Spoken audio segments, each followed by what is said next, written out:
What's going on? If you don't know me, my name is Cole Connor. I'm an artist and entrepreneur. And today I pretty much want to talk about goals. I did a video in December, which was talking about my 2020 goals and being very vulnerable about where I wanted the year to go. So what I ended up doing was in my notes app on my phone, I have created these notes that I have one that's like January, like what I want to accomplish in January that will help me get to my overall yearly goals. And then I have a to-do that is supposed to be the night before every day. I sketch out,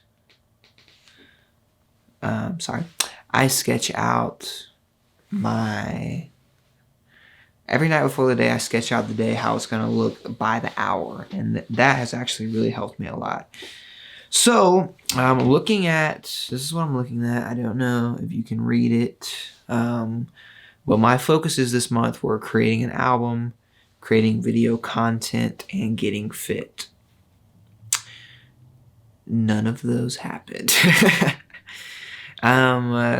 Seriously, but not seriously.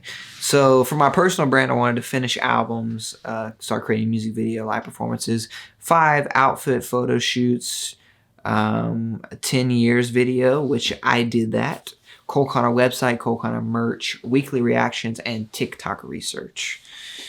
So here's kind of what happened with that. The album, I am very close.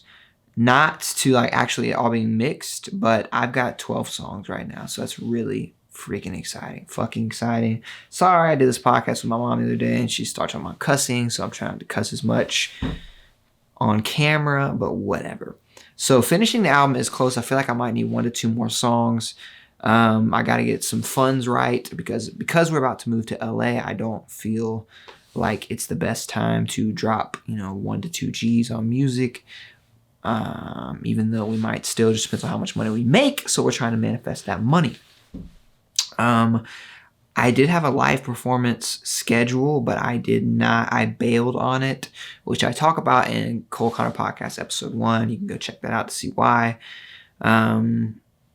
And then I was able to do this video called 10 Years, which was actually a submission to win a free year in NYC, ironically, which we did not win, but I bet we were like top 10 runners up. Let's be serious.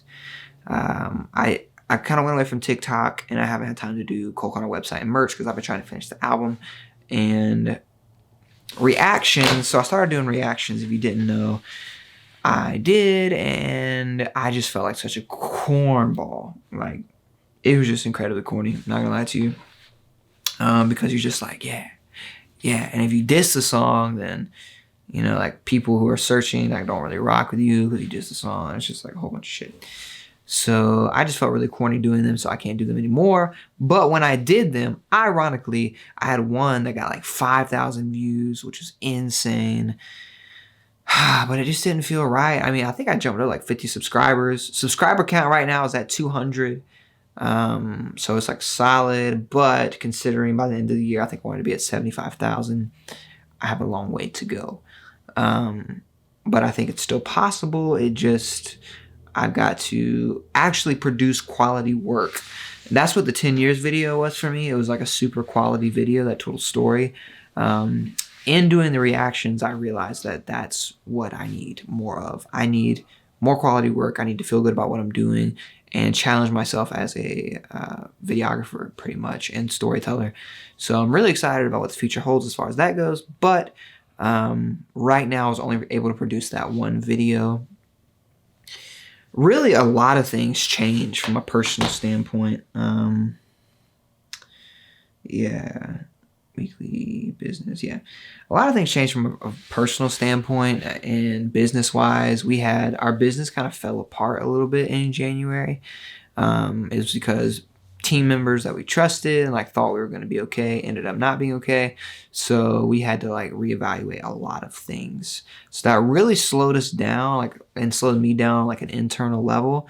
But on a positive note, the business is booming. Over the past couple of weeks, we've gained like 10 to 15 new clients, which in real estate marketing is huge because a client is not just a one-time thing. It's a client that lasts for years and years and years, potentially monthly. So it just depends. But that was really, really fucking huge. So it's like things just kind of took a turn. What I thought would be the focus didn't end up being the focus, and that's just how it always is. From a financial standpoint, do I want to do a separate video? Would y'all be interested in me doing finance stuff? Because I'm very interested in doing it. I might make a separate video on it. But this month, compared to last year, it was like a very solid month. But because we have to pay out so much, we need to make more money in order to, profit and be able to pay me and Jacqueline appropriately. And we also had a large client not be able to afford us anymore. So that was like a big burst on the business end that we had to jump back from. So I had to like jump back into business mode and hustle and get shit done. And that's how we were able to gain 10 to 15 new clients. One of my goals was to do weekly video content for our business, Bow Real Estate Photography, and then start to execute a marketing plan for 2020. That's something we were able to do. And it wasn't every week, but I think we've posted 2 or 3 videos so far. And we've seen tremendous results from this inbound marketing. That's email marketing, doing the videos, doing blogs and things like that. So we're going to keep doing that. That's been super exciting, honestly. From a relationship standpoint, Jacqueline and I put that I wanted to be more plan more, have more acts of service, vulnerable conversations around sex, tantra, and doing fun, creating more memories.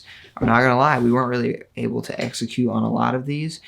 I think the biggest thing for us is that we've been just super vulnerable in general and being very talkative. And I'm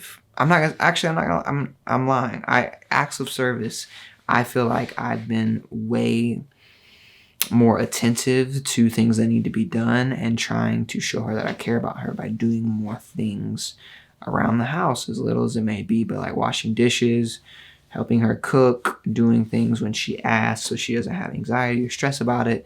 I think that's been the biggest helpful thing, but we have not been able to spend as much like quality time together as I think we both would have liked to do. But hopefully that will change in February. Health-wise, I wanted to eat fast food less than twice per week, do intermittent fasting, exercise 5 times a week, and meditate daily, and cook more. I will say that I have not exercised 5 times per week. I've exercised probably about 3 times per week, which is a step in the right direction. Fast food, there was probably 1 or 2 weeks where I ate like 3 to 5 times, which is bad. But overall, I've definitely been doing better. And intermittent fasting wise, I was able to do that off and on. It's not something I really stuck with. What I found is that obviously I got to stick with working out more, but even though I'm intermittent fasting, I'm just eating a lot of sugary and carby things. So what I'm trying to do now, and for the month of February, is I want to go into it eating more low carb. I'm not saying necessarily it's keto or whatever, but I want to eat more low carb and less sugary, awful things. If I mix that with intermittent fasting and working out and yoga, I think I'll be in a good shape by the time we go to LA in March. Intellectually, it says read Shoe Dog and learn more about fitness, and I have read Shoe Dog. I felt really good about that. I've actually started another book, and I have learned more about fitness and also health too. So that's really positive that I can check those off the list. But yeah, that's pretty much it for some of my goals and what I wanted to accomplish. So it wasn't exactly what I wanted it to be this month. It wasn't what I thought it was going to be. We had lots of breakdowns, lots of things falling apart.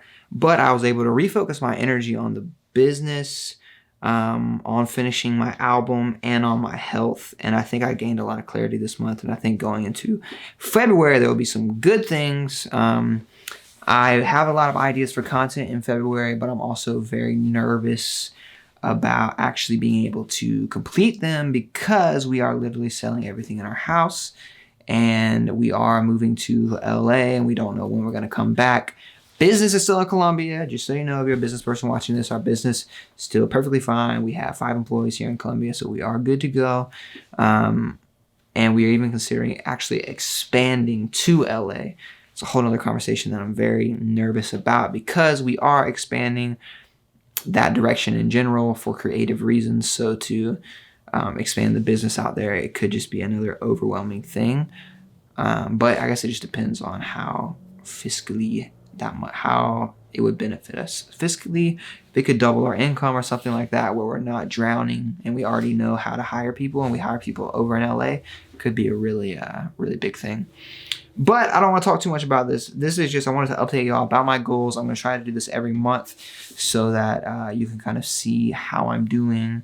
If there's something specific you'd like me to talk about, please let me know. This is the journey of an artist making it. This is really the journey of an artist, an entrepreneur, a filmmaker, trying to make it in this world and reach a point where I can be creative all the time. I'm getting close, but I'm not quite all the way there. And then once I get there, I'm sure I want to go somewhere else. So we'll see. Yeah, man. It's been a super, super stressful month. I feel like February is going to be even better. So I will see you next month.